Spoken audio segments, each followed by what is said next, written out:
अस्सलाम वालेकुम एस्पायरेंट्स। आज हमारा टॉपिक नंबर 8 है logical reasoning and analytical reasoning ability जिसमें फ़र्स्ट हम डिस्कस करते हैं लॉजिकल रीजनिंग।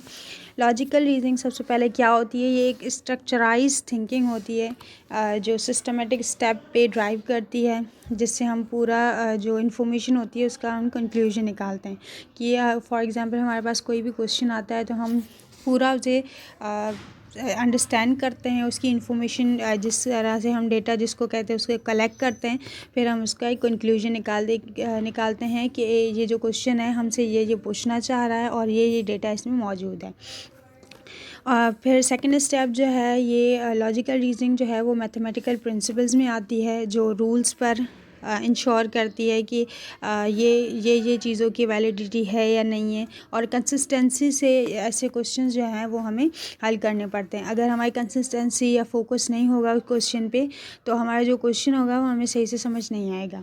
ठीक है, फिर इन्वॉल्व्स एनालाइजिंग स्टेटमेंट्स। जो भी हमें क्वेश्चन में स्टेटमेंट दी जाती हैं, हम सबसे पहले उन स्टेटमेंट को देखते हैं, आइडेंटिफाई करते हैं सारे पैटर्न को कि हमें क्या क्या पूछा गया है। जिस तरह से हमारे पास वो क्वेश्चन आते हैं कि A is the father of B is the mother of C, तो ऐसे जो क्वेश्चन हैं हमारे पास आते हैं तो उनमें हमें पूरे पैटर्न को आइडेंटिफाई करना पड़ता है।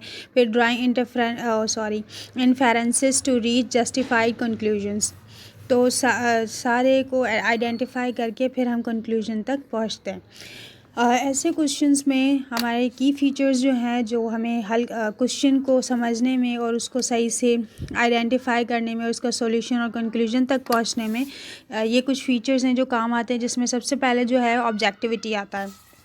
ऑब्जेक्टिविटी में क्या होता है कि कोई भी क्वेश्चन हमें दिया जाता है तो हमें उसको उसकी देखते हैं कि वो हमसे क्या चाह रहा है। Removes personal biasness and emotions from the analysis. हम सिर्फ क्वेश्चंस को देखकर कि हमसे क्वेश्चन डिमांड क्या कर रहा है उसके ऑब्जेक्टिव को देखते हैं। फिर क्लैरिटी जो है वो promotes clear and concise thinking enhancing understanding. मतलब कि हम किसी भी इमोशनल या चीज़ों में नहीं पड़ते, क्लियर देखते हैं कि हमसे पूछा क्या जा रहा है और उसको सही से समझते हैं।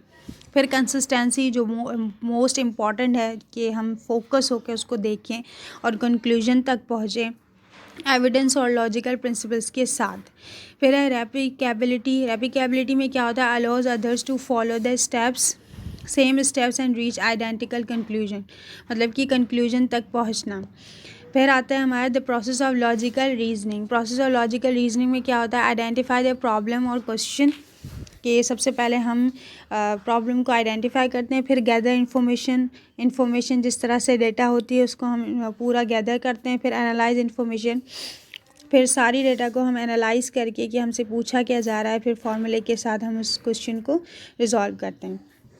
फिर आती है हमारी ड्राइंग साउंड कंक्लूजन्स के साथ क्या होता है? सबसे पहले हम कंक्लूजन तक कैसे पहुंचते हैं? तो इवेल्यूएट एविडेंस, जो हमारे पास डेटा या एविडेंस आता है हम पूरा उसको इवेल्यूएट करते हैं, फिर हम एक कंक्लूजन ड्रॉ करते हैं। फिर कम्युनिकेट रीजनिंग, पूरा हम उसको चेक करके कम्युनिकेट करके फिर उसकी रीजनिंग तक हम पहुंचते हैं। तो ये था हमारा लॉजिकल रीजनिंग का क्वेश्चन को रिजॉल्व करने का तरीका। फिर जब हमारे पास क्वेश्चन आएंगे तो हम क्वेश्चन को देख लेंगे। So thanks for watching our video. If you have any question then you can comment in comment section.